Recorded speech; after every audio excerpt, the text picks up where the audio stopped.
Hi friends, welcome back to another episode of Generation Tech. My name is Alan. Now, the YT-1300 Corelllian Engineering Corporation freighter was designed to be just an ordinary ship.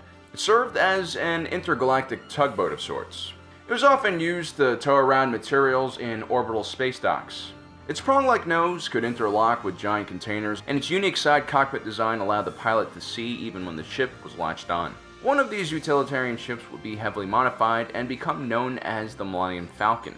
What a piece of junk! The famed ship of the rebellion and scoundrel Han Solo. May not look like much, but she's got it where it counts, kid. Its unique silhouette would become synonymous with smuggling and heroic deeds. But this wasn't always the case. The Millennium Falcon went through many different concepts and design phases before it finally was created in the form that we all know and love. And tonight, we'll be telling you that story. The name Millennium Falcon was actually made up during the middle of production. Before that, the famous ship was simply called the pirate ship. First mentioned in the second draft, the pirate ship was designated TDF-104. The Imperials knew it as the Corelllian Gypsy type vessel. Han and Chewie were serving aboard this pirate ship, and managed to trick the entire crew to abandon ship by faking a reactor meltdown. Classic. According to early notes, the pirate ship would share the same appearance as the blockade runner. Its design looked pretty realistic and was very similar to a rocket ship. Its cockpit would be located in the front, and the main body would be a long cylindrical shape. The engine would be in the rear and consist of several rocket boosters to make the ship extremely fast. But after a few iterations, the pirate ship was beginning to look very similar to another famous starship, the Discovery 1 from 2001: Space Odyssey. Stanley Kubrick's film, which had come out in 1968, had already become a classic, and it was too recognizable, especially among sci-fi fans. Although they ended up changing the design, the Star Wars creative team did take a few lessons from this movie, like painting the ships in a grayish and white tone to make them look more realistic.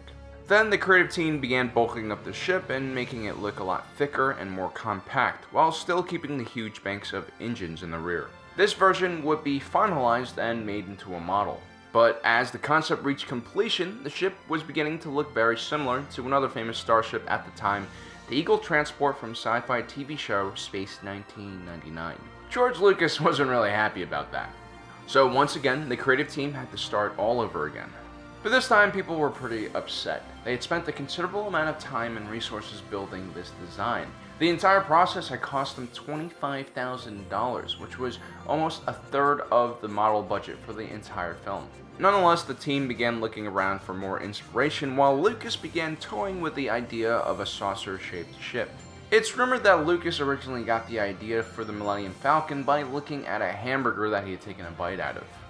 He wanted the ship to have a circular design, but wanted it to look different from a UFO, and toyed with a few ideas, including a B-wing style cockpit that stood out from the body at a 90-degree angle. Eventually, he agreed on having a side cockpit like the one we finally see, and features like a satellite which made the ship more asymmetrical.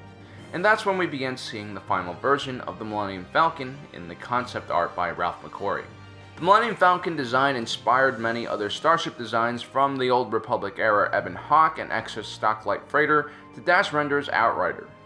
One of the best parts of the Millennium Falcon is its circular design. It makes the vessel feel more like a home, and it kind of serves as a central hub for all the characters in the movies.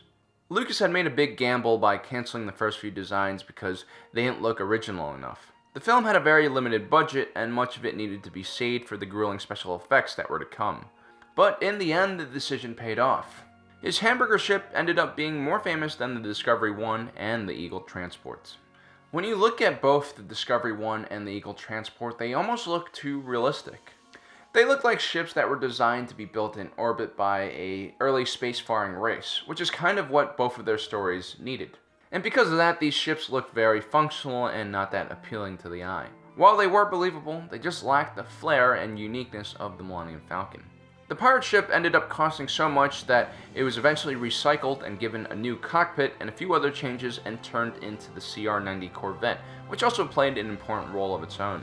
And because it was a more traditional looking vessel, I think it was perfect as a diplomatic corvette. George Lucas was the kind of creative mind that liked to borrow from other sources. It's been said that he used to go through sci-fi magazines to find elements he liked, and then he pieced them together to make the vehicles and accessories in Star Wars. It was this style that made Star Wars look quite unique. with just enough familiar parts that things were visibly relatable, but cobbled together in such a way that it was new and interesting to look at. Well, that's all we have for you today. Don't forget to subscribe and hit that notification button so you don't miss out on all of our latest and greatest content. And let us know what you think in the comments section below. Do you like the older designs? Do you like the Han Solo pirate ship design? Or do you like the Millennium Falcon as it is? Well, thanks for joining us today. If you're watching this, you are Generation Tech.